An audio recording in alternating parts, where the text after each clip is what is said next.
Di wilayah Pokrovsk, upaya serangan balik oleh tentara Ukraina berakhir tragis setelah pasukan yang baru saja mendarat dari kendaraan lapis baja M113 dihantam serangan drone dari pihak Rusia.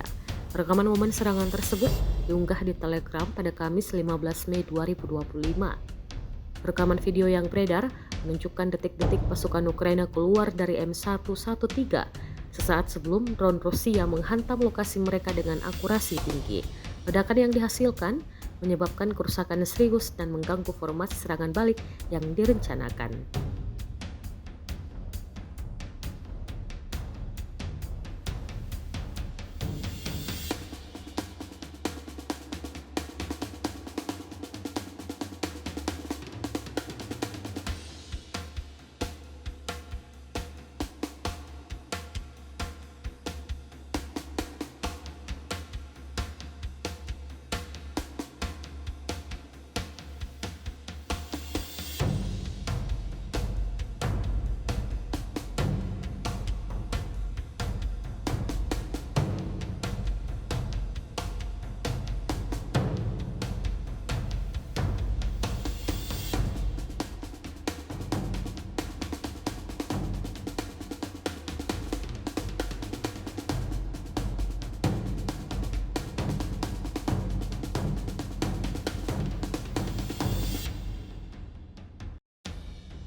Download Tribun X sekarang, menghadirkan lokal menjadi Indonesia.